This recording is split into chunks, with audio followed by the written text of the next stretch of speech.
माना जाता है कि 1400 करोड़ साल पहले बिग बैंग हुआ, जहां ये पृथ्वी पहली बार बनने की प्रक्रिया शुरू हुई।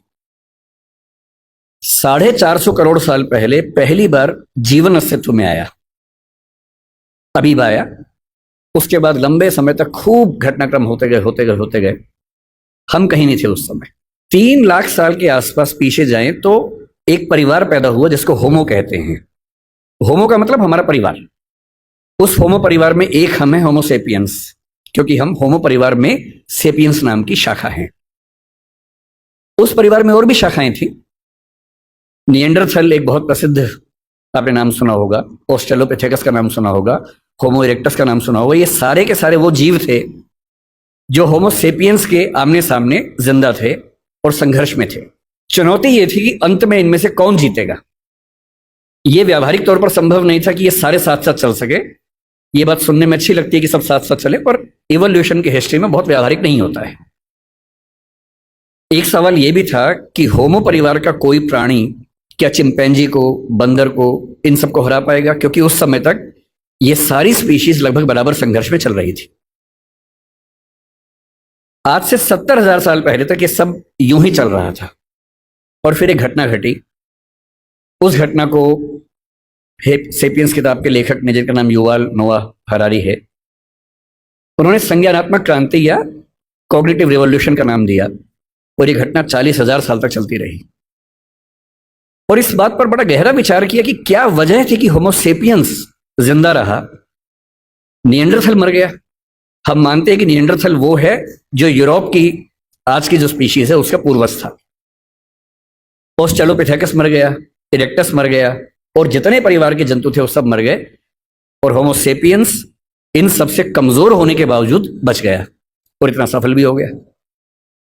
निएंडरथल के बारे में उसने लिखा कि अगर आमने सामने आ जाएं तो निएंडरथल होमो सेपियंस को मार मार के अधमरा कर सकता था, वो इतना ताकतवर था। उसके बाद भी खत्म हो गया। क्यों खत्म हो गया? और तब आता है वो सिद्धांत जो आज की इस डिस्कशन की शुरुआत का बिंदु है। होमो सेपियंस इसलिए जिंदा रहा क्योंकि उसके पास भाषा की क्षमता थी। भाषा की क्षमता बाकियों के पास भी थी, चिंपैंजी के पास भी है, बंदर के पास भी है, और बंदरों पर खूब प्रयोग हुए। बंदर हो, अन्य स्पीशीज हो, तोता तोता हमसे ज्यादा ध्वनियां बोल सकता है, हमसे ज्यादा। इसके बाद भी तोता सफल नहीं हो पाया क्योंकि वो उतना सोच नहीं पाता है। चिंपैंजी की भाषा, बंदर की भाषा, निएंडरथल की भाषा सीमित भाषाएं थी। वो एक आवाज में पूरा एक वाक्य बोलते थे, और ऐसे प्रयोग आज भी होते हैं। अगर आप जंगलों की आवाजें सुनेंगे तो बंदरों की एक आवाज का मतलब एक पूरा सेंटेंस होता है। जैसे एक आवाज का मतलब है कि शेर आया, जैसे एक बंदर आवाज निकालेगा सारे बंदर पेड़ पर चढ़ जाएंगे। फिर दूसरी आवाज का मतलब होगा शेर चला गया, वो सुन के सब उतर जाएंगे नीचे। भाषा वैज्ञानिकों ने वो आवाजें रिकॉर्ड कर ली और एक बार अच्छे म्यूजिक सिस्टम से एक जंगल में जाके आवाज प्ले कर दी, शेर आया। और वो आवाज सुनते ही सारे बंदर पेड़ के ऊपर चढ़ गए और फिर आपस में देख रहे थे किसने बोला। और 10-15 मिनट के बाद दूसरी आवाज प्ले की, शेर चला गया, सारे बंदर नीचे उतर गए। एक आवाज, एक वाक्य। इंसान की भाषा की सबसे बड़ी खूबसूरती यह है कि वो डिस्क्रीट भाषा है, विविक्त भाषा है, जिसका मतलब यह है कुछ 25-30 ध्वनियों से, 50 ध्वनियों से हम अरबों शब्द बना सकते हैं, और अरबों शब्दों से खरबों वाक्य बना सकते हैं। इतनी लचीली भाषा हमारी है जिसमें किसी भी बात को कहने के 50 तरीके हमारे पास हैं, और ये तरीके इस संसार में किसी और स्पीशीज के पास नहीं है। इसीलिए होमो सेपियंस बन पाया। और आज अगर हम जिंदा हैं, आज हम चिंपांजी से बेहतर हैं, गोरिल्ला से बेहतर है, बंदर से बेहतर हैं, और होमो इरेक्टस से बेहतर है, निएंडरथल से बेहतर हैं, जिंदा हैं, तो इसकी मूल वजह है हमारी भाषा की क्षमता। जो चीजें मुफ्त में मिलती हैं उसकी कीमत हम नहीं समझते हैं। भाषा ऐसी एक चीज है, मुफ्त में मिल जाती है तो हमें लगता है कि ये तो ऐसे ही है। लेकिन जब आप इस नजरिए से समझेंगे कि भाषा ही वो चीज है जो हमें मनुष्य बनाती है, तो शायद इस बात का महत्व ज्यादा अच्छे से हम समझ पाएंगे। भाषा को लेकर झगड़ा जो आज के समय में है, हम आज हिंदी की बात कर रहे हैं, किसी और कोने में कोई किसी और भाषा की बात कर रहा होगा। ऐसा क्यों नहीं होता कि दुनिया में एक ही भाषा होती? ऐसा क्यों है कि भाषाएं बहुत सारी हैं? ना बहुत सारी भाषाएं होती, ना झगड़े होते, सब एक ही भाषा बोल रहे होते। सोचने में कितना अच्छा लगता है। तो ओल्ड टेस्टामेंट में जो यहूदियों का बाइबल का हिस्सा है उसमें कहानी आती है, उसको बोलते हैं बेबीलोनिया की या बाबिल की कहानी।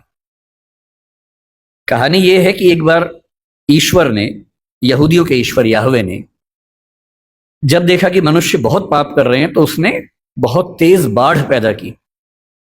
ये वही बाढ़ है जो आपने आज से 10 साल पहले एक फिल्म 2012 में देखी होगी। ये उसी बाढ़ की कहानी है। इतनी ज्यादा बाढ़ की सारी इंसानी सभ्यता नष्ट हो जाए, क्योंकि ये लोग इतने पापी हैं। और ईश्वर को ये लगा कि मैंने गलती कर दी इन लोगों को मनुष्य बना के, इनके तो पाप खत्म नहीं होते हैं। नाराज होकर उसने सारी सभ्यता को विनाश करने के कगार पे खड़ा कर दिया। हम भारतीय सभ्यता में प्रलय की कल्पना करते हैं, कुछ कुछ वैसी कल्पना वहां पर एक बाढ़ की कल्पना है। और तब ईश्वर को यह भी लगा कि अगर सारे खत्म हो जाएंगे तो सृष्टि बनाने का जो पर्पस था वो खत्म हो जाएगा। तो ईश्वर ने अपने एक नबी को भेजा जिनका नाम था नूह या नोआह। ये युवाल नोआह हरारी के बीच में भी जो नाम है नोआह, ये वही नोआह नाम है। और उनसे कहा कि तुम जाओ, जितनी भी स्पीशीज है उन सब की एक एक पेड़ को बचा लो ताकि सभ्यता को फिर से शुरू कर सके। तो नोआह ने एक जहाज का निर्माण किया, पानी के जहाज का निर्माण किया, सारी स्पीशीज के एक एक पेड़ को उस पर रखा, अपने परिवार को रखा और बाढ़ से बचा लिया। और उसके बाद नई सभ्यता शुरू हुई।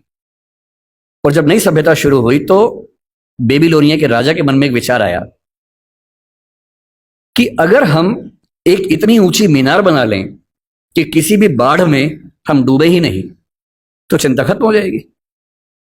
तो बाबेल नाम के स्थान पर, बेबीलोनिया का स्थान था, एक टावर बनना शुरू हुआ। यह बाइबल में जेनेसिस की कहानी है। टावर बनने लगा, काफी ऊंचा बन गया। पर बनते बनते ईश्वर को यह लगा कि ये मेरी शान में गुस्ताखी हो रही है, क्योंकि मैं बाढ़ ले आऊंगा उससे बचने के लिए ये मेरे खिलाफ साजिश कर रहे हैं। तो ईश्वर ने क्या किया, एक कमाल कर दिया। उसने उस टावर पर काम करने वाले व्यक्तियों और बाकी व्यक्तियों को भाषाओं में बांट दिया ताकि वो एक दूसरे की बात ना समझ सके। और एक कहानी चलती है कि अगर आप चाहते हैं कि सारे मनुष्य एक ना हो तो उनको भाषाओं में बांट दीजिए। और उसके बाद से आज तक सारे मनुष्य आपस में झगड़ा कर रहे हैं। यह कहानी ऐतिहासिक रूप से कितनी सही है मुझे नहीं पता, मिथक है, धर्म की बात है, पर ऐसी कहानियां किसी कंसेप्ट को समझने के लिए बहुत काम की कहानियां होती हैं। और जब मैं भाषा के प्रश्न को देखता हूं तो मैं दो नजरियों से देखना पसंद करता हूं। पहली बात, भाषा वो है जो हमें मनुष्य बनाती है।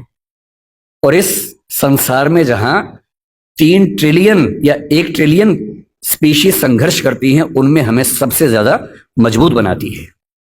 और दूसरा, भाषा वो संरचना है जो दुनिया को बांटती है, और क्योंकि बांटती है तो बहुत सारे संघर्षों को जन्म देती है। लोग कहते हैं कि धर्म बहुत ताकतवर है, जाति बहुत ताकतवर है। मेरी नजरिए में भाषा सबसे ताकतवर है।